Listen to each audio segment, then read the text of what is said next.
नमस्कार दोस्तों, भारतीय राजनीति में परिवारवाद एक बहुत ही बड़ा मुद्दा है और बहुत समय से मुद्दा चलता आ रहा है और बहुत ही कंट्रोवर्शियल इशू भी रहा है ये। अगर कोई इंजीनियर का बेटा इंजीनियर बनता है, कोई डॉक्टर का बेटा डॉक्टर बनता है और अगर किसी वकील का बेटा वकील बनता है और अगर किसी टीचर का बेटा टीचर बनता है तो कोई भी इसको परिवारवाद की संज्ञा नहीं देता है। लेकिन अगर किसी नेता का बेटा, राजनेता का बेटा किसी पॉलिटिक्स में इन्वॉल्व हो जाता है या पॉलिटिक्स में घुस जाता है तो लोगों को वह खलने लगता है, क्योंकि हमारे देश में राजनीति आज एक व्यवसाय बन गया है। दोस्तों, किसी टॉपिक में भी वीडियो बनाने के लिए काफी टाइम लगता है, रिसर्च करनी पड़ती है दोस्तों, काफी देर से ढूंढ के निकाल के आप लोगों के लिए वीडियो लेके आता हूं दोस्तों। तो प्लीज कृपया वीडियो देखने से पहले आप मेरे चैनल को सब्सक्राइब जरूर कर लीजिए और इसके बाद में बेल आइकन जरूर दबा लीजिए। बिल्कुल फ्री है, कोई कॉस्ट नहीं है आपकी। इसके बाद में आप दोस्तों वीडियो को आराम से देखिए। धन्यवाद। कि दोस्तों, इसमें ना तो कोई एजुकेशन क्वालिफिकेशन की जरूरत है और ना ही किसी उम्र का तगाजा है और ना ही कोई रिटायरमेंट की कोई उम्र है। जब चाहो जब तक नेता बने रहो और जब चाहे जब बन जाओ। और दोस्तों, सच ये भी है कि इसमें कई प्रतिभाशाली नेता अपने जद्दोजहद के बाद में हाईलाइट होते हैं और कई लोग ऐसे हैं जो अपनी विशेष किसी जाति बिरादरी से ऊपर उठते हैं। और लेकिन कुछ लोग सबसे ज्यादा जिनको फायदा होता है राजनीति में वो होते हैं कि जिनका किसी नेता कुल में जन्म होता है या किसी नेता के घर में पैदा होते हैं वो। अगर भारत के इतिहास की बात करें तो एक ही परिवार के लोग लंबे समय तक भारत के प्रधानमंत्री रहे हैं और उन्हीं के परिवार के कई लोग राजनीति में सक्रिय रहे हैं। अगर बात करें कांग्रेस पार्टी की तो मोतीलाल नेहरू से शुरू होकर के उनके पुत्र जवाहरलाल नेहरू जो भारत के पहले प्रधानमंत्री बने, इसके बाद जवाहरलाल नेहरू की पुत्री इंदिरा गांधी भारत की भी प्रधानमंत्री बनी और इंदिरा गांधी के हस्बैंड यानी उनके पति फिरोज खान भी लोकसभा सांसद रहे। इंदिरा गांधी के दो बेटे थे, एक संजय गांधी और दूसरा राजीव गांधी। तो संजय गांधी उनकी पत्नी जो थी मेनका गांधी, वो जो बीजेपी में अभी वर्तमान सांसद भी हैं, और उनका बेटा वरुण गांधी भी, और राजीव गांधी जो भारत के प्रधानमंत्री भी रहे हैं, और उनकी वाइफ सोनिया गांधी जो कांग्रेस की प्रेसिडेंट थी, और इसके बाद में उनका बेटा राहुल गांधी, और राहुल गांधी के बाद उनकी बहन प्रियंका गांधी। तो दोस्तों, ये उनका परिवारवाद काफी समय से चलता आ रहा है आज भी कांग्रेस पार्टी में। लेकिन भारतीय जनता पार्टी हमेशा से कांग्रेस पार्टी को परिवारवाद को लेकर के घेरती रहती है, उसके ऊपर आरोप लगाती रहती है। लेकिन भारतीय जनता पार्टी में खुद इतना परिवारवाद भरा पड़ा है कि उनको खुद नहीं पता है। यहाँ तक कि प्रधानमंत्री नरेंद्र मोदी जो एक देश के प्रधानमंत्री, वो भी आकर के भाषण में अपने कांग्रेस के परिवारवाद के ऊपर टिप्पणी करते हैं।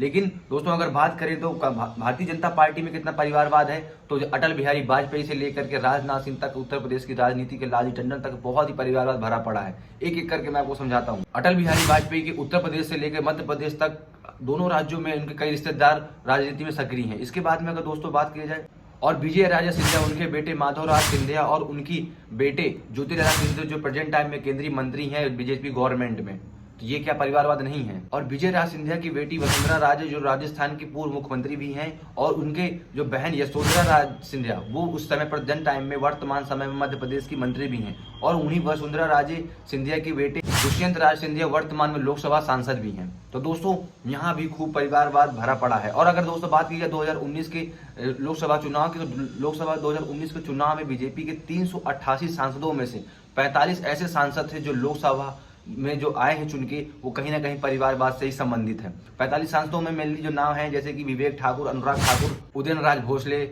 आदि ऐसे जो नाम है जो परिवारवाद से ही कहीं ना कहीं इनके राजनीति में परिवार इनका कहीं ना कहीं सक्रिय था। तो दोस्तों, भाजपा में जो एक कारवां है, बहुत बड़ा परिवार का कारवां है, वो धीरे धीरे फल फूल रहा है। लेकिन भारतीय राजनीति में उसको दबाया जा रहा है और उसको कोई नहीं बता पाता है कि इस राजनीति में, इस पार्टी में कितना परिवारवाद भरा पड़ा है। अगर बात करें गृह मंत्री अमित शाह की, तो उनके बेटे जैसा भी क्रिकेट में बीसीसीआई के सचिव हैं, और लेकिन उन्होंने क्या कोई ऐसी एग्जाम क्लियर किया है क्या? वो भी एक सिर्फ परिवारवाद का हिस्सा है ना। दोस्तों, उत्तर प्रदेश में आने वाले 2022 के विधानसभा चुनाव के बारे में बात करें तो बीजेपी का परिवारवाद यहाँ कितना फैला हुआ है, तो उसकी बात करें तो राजनाथ सिंह जो रक्षा मंत्री हैं, उनके बेटे पंकज सिंह विधायक का टिकट मिल गया है। इसके बाद में लालजी टंडन, उनके बेटे अशोक टंडन। इसके बाद कल्याण सिंह के बेटे राजवीर सिंह, और राजवीर सिंह के बेटे संदीप सिंह, ब्रजभूषण शरद सिंह उनके बेटे प्रतीक सिंह। तो कब सभी लोग कहीं ना कहीं मंत्री विधायक बने हुए हैं। तो दोस्तों, उनका परिवारवाद कोई परिवारवाद से अछूता हुआ पार्टी नहीं है बीजेपी, उसमें भी परिवारवाद जम के भरा पड़ा है। और आज के डेट में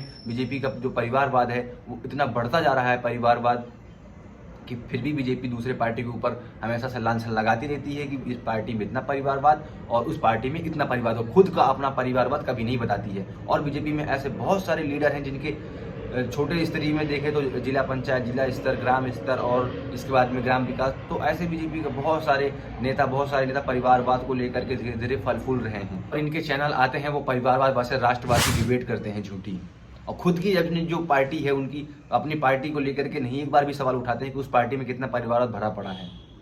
ये दोस्तों सच्चाई है हमारे यहाँ की। और अगर दोस्तों परिवारवाद की बात हो और उत्तर प्रदेश की राजनीति में यादव परिवार की बात ना हो, ऐसा हो नहीं सकता। उत्तर प्रदेश में समाजवादी पार्टी के संरक्षक मुलायम सिंह यादव और उनके भाई मुलायम सिंह यादव जो मुख्यमंत्री रह चुके हैं उत्तर प्रदेश के, उसके भाई उनके भाई शिवपाल यादव जो कैबिनेट मंत्री रह चुके हैं, उसके बाद राम गोपाल यादव, इसके बाद मुलायम सिंह यादव के बेटे अखिलेश यादव जो उत्तर प्रदेश के मुख्यमंत्री रह चुके हैं, उनकी पत्नी डिम्पल यादव भी उत्तर प्रदेश में सांसद रह चुकी हैं।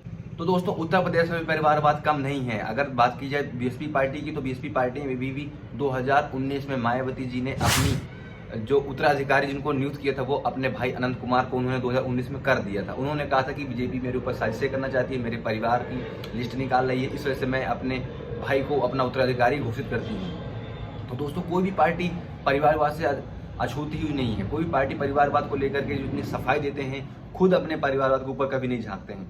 दोस्तों ये परिवारवाद की लिस्ट इतनी लंबी है कि भारत की राजनीति में भारत के प्रत्येक राज्य में हर स्टेट में परिवारवाद भरा पड़ा है।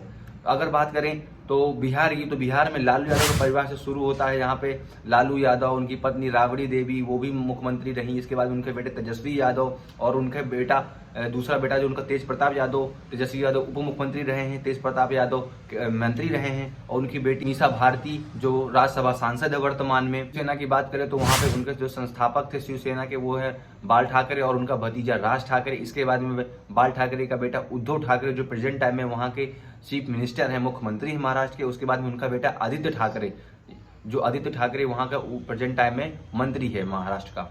तो महाराष्ट्र में भी परिवारवाद खूब फल फूल रहा है। वहीं महाराष्ट्र में एक और परिवारवाद है जहाँ पे जिसको बोलते हैं शरद पवार का परिवार, जो शरद परिवार के फैमिली में उन शरद परिवार रहे हैं वहाँ के मुख्यमंत्री महाराष्ट्र के। उसके बाद अजीत पवार जो वहाँ के उप मुख्यमंत्री रह चुके हैं महाराष्ट्र के। उसके बाद में शरद पवार की बेटी जो प्रेजेंट टाइम में वर्तमान में लोकसभा की सांसद है सुप्रिया सुले। अगर बात करें पंजाब की, तो वहाँ के पंजाब के अगर परिवारवाद में वहाँ की राजनीति में बात करें तो वहाँ सबसे पहले नाम आता है प्रकाश सिंह बादल जो वहाँ के चीफ मिनिस्टर रहे काफी लंबे समय तक। बाद उनका बेटा सुखबीर सिंह बादल जो पूर्व उप मुख्यमंत्री रह चुके हैं पंजाब में। उसके बाद और सुखबीर सिंह की पत्नी हरसिमरत कौर जो पूर्व कैबिनेट मंत्री रह चुकी हैं। अगर दोस्तों हरियाणा की बात की जाए, वहाँ के परिवारवाद में चौटाला परिवार का नाम आता है, जैसे कि देवीलाल चौधरी जो भारत के उप प्रधानमंत्री रह चुके हैं। उनके बाद उनका बेटा ओम प्रकाश चौटाला जो हरियाणा का मुख्यमंत्री रह चुके हैं, और चौधरी देवीलाल जी का दूसरा बेटा रंजीत चौटाला जो पूर्व मंत्री रह चुके हैं। इसके बाद में ओम प्रकाश चौटाला का बेटा अभय चौटाला के बाद में अजय चौटाला, और अजय चौटाला की पत्नी उनकी नैना चौटाला, जो सभी लोग कहीं ना कहीं मंत्री विधायक हैं। और इसके बाद में उनका बेटा दुष्यंत चौटाला जो वर्तमान में उप मुख्यमंत्री है हरियाणा में। तो दोस्तों हरियाणा में भी परिवारवाद, हरियाणा की राजनीति में खूब परिवारवाद फैला हुआ है। लेकिन बाकी पार्टियों को सिर्फ नजर आता है उत्तर प्रदेश और कांग्रेस, यानी सपा का और कांग्रेस पार्टी का ही परिवारवाद नजर आता है। आगे दोस्तों अभी हम और बात करते हैं किस पार्टी में कितना परिवारवाद है, कौन से राज्य में परिवारवाद। ये सिर्फ उत्तर प्रदेश और केंद्र तक ही नहीं सीमित है, भारत के हर राज्यों में फैला हुआ है। हर पार्टी में परिवारवाद का विस्तार हो गया है। दोस्तों अगर बात की जम्मू कश्मीर में, तो वहाँ पे अब्दुल्ला परिवार में जो वहाँ के सीएम थे, पूर्व सीएम थे शेख अब्दुल्ला, उनके बेटे जो थे फारूक अब्दुल्ला, और दूसरे जो बेटे थे उनके शेख मुस्तफा जो प्रेजेंट टाइम में एमएलए हैं, और जो फारूक अब्दुल्ला थे वो भी के मुख्यमंत्री रह चुके हैं। उसके बाद में फारूक अब्दुल्ला के बेटे उमर अब्दुल्ला जो वहाँ के भी मुख्यमंत्री रह चुके हैं। इसके बाद में उनकी जो बहन सारा अब्दुल्ला, और सारा अब्दुल्ला के ही पति हैं सचिन पायलट जो राजस्थान में पूर्व उप मुख्यमंत्री रह चुके हैं। तो दोस्तों ये परिवारवाद कहीं ना कहीं से चारों तरफ से कनेक्टेड है ऑल इंडिया में। वहीं जम्मू कश्मीर में एक और परिवार है सईद फैमिली, जिसमें मुफ्ती मोहम्मद सईद जो वहाँ के पूर्व सीएम रह चुके हैं। उसके बाद में उनकी बेटी महबूबा मुफ्ती जो वहाँ की पूर्व सीएम, पूर्व मुख्यमंत्री रह चुकी हैं। अगर दोस्तों उड़ीसा की बात की जाए, उड़ीसा की राजनीति में सबसे पहले नाम आता है बीजू पटनायक जो वहाँ के मुख्यमंत्री रह चुके हैं। उसके बाद में उनका बेटा नवीन पटनायक जो प्रेजेंट टाइम में वहाँ के सीएम हैं। तो बात की जाए कर्नाटक की, तो वहाँ देवगौड़ा फैमिली का नाम आता है। देवगौड़ा फैमिली में एचडी देवगौड़ा जो हमारे भारत के पूर्व प्रधानमंत्री भी रह चुके हैं। इसके बाद में उनके दो बेटे एचडी कुमारस्वामी और एचडी रवन्ना। तो एचडी जो कुमारस्वामी पूर्व सीएम रह चुके हैं, और जो एचडी रवन्ना थे वो तमिलनाडु गवर्नमेंट में पूर्व मंत्री रह चुके हैं। इसके बाद में उनका बेटा प्रियंजले रवन्ना जो वर्तमान में लोकसभा सांसद है। तमिलनाडु की बात करें तो वहाँ पे रामचंद्रन फैमिली की बात करेंगे। वहाँ पे रामचंद्रन, एमजी रामचंद्रन जो पूर्व सीएम थे, इसके बाद उनकी पत्नी जानकी रामचंद्रन भी वहाँ की सीएम हुई है तमिलनाडु के। अब अगर दोस्तों वहीं तमिलनाडु में दूसरे परिवार की बात की जाए तो करुणानिधि परिवार, हाँ एम के करुणानिधि जो वहाँ के पूर्व सीएम भी हैं और तमिलनाडु के। इसके बाद में उनका बेटा एम के मुथु, वो भी पॉलिटिशियन ही है। एम के करुणानिधि की बेटी ही कानी मोदी जो वर्तमान में लोकसभा सांसद हैं। वहीं तमिलनाडु में एम करुणानिधि के अगर भतीजे की बात करें, मुरासोली मरन और उनके दो बेटे दयानिधि मरन और कमलानिधि मरन जो पूर्व मंत्री रह चुके हैं, और जो कमलानिधि मरन है वो दोस्तों वहाँ के जो चेयरमैन है और एमडी ग्रुप ऑफ सन्स के एमडी भी है, मैनेजिंग डायरेक्टर। वहीं दोस्तों एम करुणानिधि की और उनके बेटों की बात की जाए तो एक बेटे उनके थे एम के अलागिरी जो पूर्व केंद्रीय मंत्री रहे, उनके बेटे एक एम के स्टैलिन जो वर्तमान में तमिलनाडु के मुख्यमंत्री भी हैं, और उन्हीं के बेटे उदयनिधि स्टैलिन जो एमएलए हैं वर्तमान में तमिलनाडु गवर्नमेंट में। तो दोस्तों ये टोटल भारत के राजनीति का परिवारवाद है जो इधर उधर हर स्टेट में टोटल फैला हुआ है। और दोस्तों इसमें अभी कई और ऐसे भी परिवारवाद के ऐसे हिस्से हैं जो अभी कई छोटी छोटी जगहों पे भी अपने परिवारवाद फैलाए हुए हैं। तो इसमें बीजेपी जो गवर्नमेंट है हमेशा आरोप लगाती रहती है दूसरे पार्टी के ऊपर। बीजेपी पार्टी में खुद इतना सारा परिवारवाद भरा पड़ा है कि वो खुद नहीं, और ऐसे उनके जो सहयोगी दल हैं जिनके साथ वो गठबंधन करते हैं वो उन दलों में भी परिवारवाद खूब भरा पड़ा है। अगर बात करें वहीं अकाली दल की तो जैसा कि आपने देखा प्रकाश सिंह बादल और सुखबीर सिंह बादल। इसके बाद में दोस्तों ऐसे बहुत सारा परिवारवाद इंडिया की राजनीति में हमेशा से चलता आया है। लेकिन इस परिवारवाद के एक फायदा भी है और एक नुकसान भी है। फायदा ये होता है किसी व्यक्ति ने अगर नेता के घर में जन्म लिया है, अगर वो राजनीति में उतरता है तो उसको एक बनी बनाई एक राजनीति मिल जाती है, उसको बनी बनाई एक पकड़ मिल जाती है राजनीति में, बनी बनाई उनको एक जनता मिल जाती है। ये उनको एक फायदा होता है।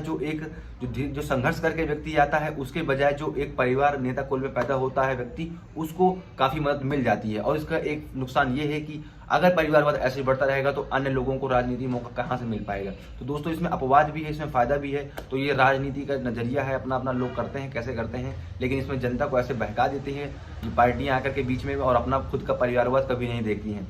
चलिए दोस्तों उम्मीद करता हूँ कि वीडियो आपको अच्छी लगी हो। और दोस्तों ये सब वीडियो बनाने में काफ़ी मेहनत लगती है, सबके बारे में रिसर्च करने में, ढूंढने में काफ़ी टाइम लगता है दोस्तों। तो प्लीज़ आप लोग मेरी मेहनत को देखते हुए आप प्लीज़ चैनल को सब्सक्राइब जरूर कर दीजिएगा और बेल आइकन को जरूर दबा दीजिएगा ताकि आने वाली वीडियो की अपडेट आपको मिलती रहे। चलिए दोस्तों मिलते हैं नेक्स्ट वीडियो में। तब तक अपना कीमती समय देने के लिए धन्यवाद।